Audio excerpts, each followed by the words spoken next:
Hello, excuse me.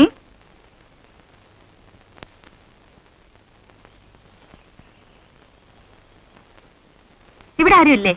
ആരും വന്നില്ല. അകത്താരും കിടക്കുന്നുണ്ടല്ലോ, ഒന്ന് വിളിച്ചേ. ഇന്നലെ താമസിച്ചായിരുന്ന ഓണത്തെ ആൾക്കോളെ. അത് സാരമില്ല, ഞാൻ പറഞ്ഞോളാം. എനിക്ക് പോകാൻ തിരക്കുണ്ട്, ഒന്ന് വിളിച്ചേ.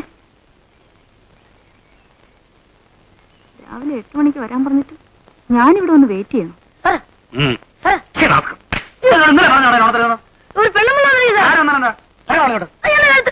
അവന്റെ 1000 തവണ പറഞ്ഞു. ഇത് എവിടുന്ന് വന്നതാ?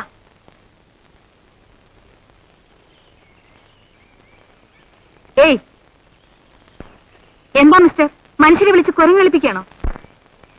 ഡ്രൈവിംഗ് പഠിപ്പിക്കണമെന്ന് മമ്മി ഇന്നലെ അപ്പോയിന്റ്മെന്റ് ഫിക്സ് ചെയ്തതല്ലേ? ഞാൻ വന്നിട്ട് എത്ര നേരമായെന്ന് അറിയാമോ? എത്ര മണിക്ക് വരാനാ പറഞ്ഞത്? 8 മണിക്ക്. ഇപ്പൊ മണി 8:30 ആഹാ, അരമണിക്കൂർ വ്യത്യാസമല്ലേ ഉള്ളൂ. രാജകാലത്തിനാണെങ്കിലും അരമണിക്കൂർ അങ്ങോട്ടും ഇങ്ങോട്ടും കൺസെഷൻ ഉള്ളതല്ലേ. എനിക്ക് 9 മണിക്ക് കോളേജിൽ പോകാനുള്ളതാ. ഞാൻ ഒന്ന് പല്ല് തേച്ചോട്ടെ. ഈ രാവിലെ എണീറ്റ് കഴിഞ്ഞാൽ ഉടനെ പല്ല് തേക്കുന്ന ദുശീലം എനിക്കുണ്ട്. ഒന്ന് ഇരുത്താന്ന് വെച്ചാൽ ഇപ്പൊ ഇവിടെ സൗകര്യങ്ങളൊക്കെ എത്രയൊക്കെ ഉള്ളൂ. ഞാനിപ്പോ ഉടനെ വന്നേക്കാം.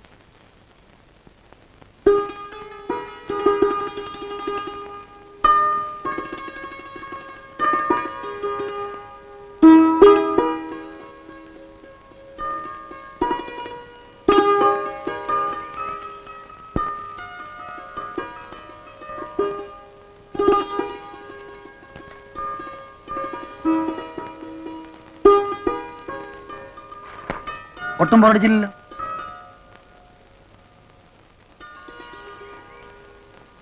ആരാടി അവൻ ഇങ്ങനെ പെരുമാറാൻ? ആരാടി അവൻ? അവന്റെ പേരെന്തുവാ? എനിക്ക് പേരെന്ന് പറഞ്ഞൂടാ. അയാളുടെ പെരുമാറ്റമൊക്കെ കണ്ട ഏതോ വലിയ രാജാവാണെന്ന ഭാവമാ. എന്തോന്ന് ഭാവം? ആ മേസ്ത്രിയോട് ഞാൻ പ്രത്യേകം പറഞ്ഞതല്ലേ. എന്തിനാ ഈ ബഹളം? അയാൾ തുപ്പിയത് നിന്റെ തറവാട്ട് മുറ്റത്തൊന്നുമല്ലല്ലോ. രാവിലെ പല്ല് തേച്ച് തുപ്പിയതായിരിക്കും. ആഹാ, അത് നിങ്ങൾക്ക് തോന്നിയതായിരിക്കും.